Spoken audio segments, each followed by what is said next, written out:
we just made offensive basketball look like 9-year-olds practice more than us.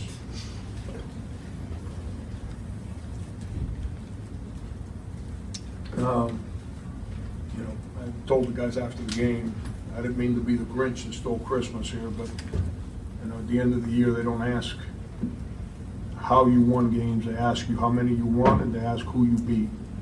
And anytime you can get out of a early season game against a team as good as Monmouth that returns all their players, that has the guard play that they have, with a win, you take it and you figure out a way to get better.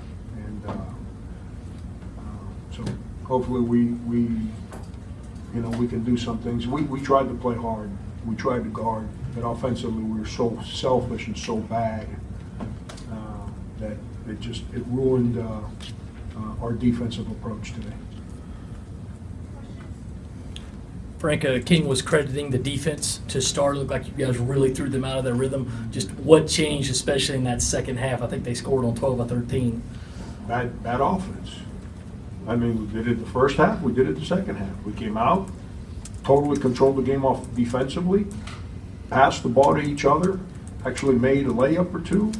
We built leads, and then we just decided that, you know, we're going to act like practice is something that we never do, and throw the ball to the wrong people and have guys not know what we're running. We came out of 4 timeouts today, and we did not even attempt to execute what we spoke about running during timeouts. And that's our inability. This team has one major flaw, and I don't mind sharing it because it's nothing personal. They don't listen real well.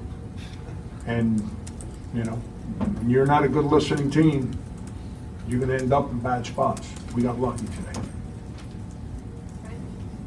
From your vantage point, obviously it went your way, but how did that last situation play out, and what were you expecting to happen down there? Yeah, once again, we're trying to run something there at the end, little kind of thing that we run, and when we overload one side, and if you match up with the overload, then we try to play through the opposite corner. We actually kind of made that read, and it got to Dwayne, and everyone thought Dwayne was going to let it go. And I think that's why PJ was because PJ was not where he belonged. He was in no man's land. But I think PJ thought he was going to shoot it, and he was trying to go to the other side to go after an offensive rebound. And then Dwayne, I have no idea how he saw PJ, because he kind of froze on me a little bit. You know, he took a dribble into that seam, and he kind of killed his dribble and kind of just jumped up, and at the last second, I have no idea how he found PJ. But he did, and he made a clean pass, and then, you know, PJ to figure out a way to catch it in the air and throw it. That was like a Michael Beasley kind of play.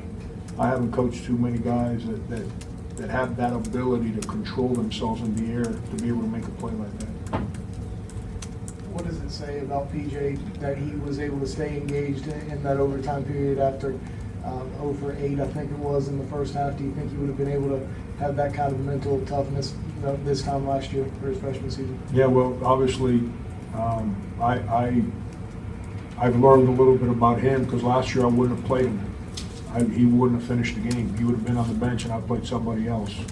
And that's where I've learned a lot about him. You know, PJ's worked his tail off. He deserves the opportunity to play through some mistakes. He's grown up. He's embraced who he is. He's got to be a lot better than he was today. By no way, shape, or form am I trying to forgive his inability to play basketball the right way today. But so all our guys are the same way. There's not a single guy on our team that played offensive basketball the way we practice. So, you know, it's not trying to, you know, put it on him. I obviously didn't do a very good job in practice yesterday getting us ready offensively for this one. But that's where I've grown with him, is that he's earned my trust. And, you know, there was a segment in the game there where I kind of looked down the bench and I saw him there, and the game wasn't going the right way, and I said, I need to put him back out there. And I knew he hadn't been playing well, but he's earned my trust, and, you know, he's a great kid. I'm not surprised that he figured out a way to make not just that play, but the layup, the play before, and just some plays in overtime to help us win.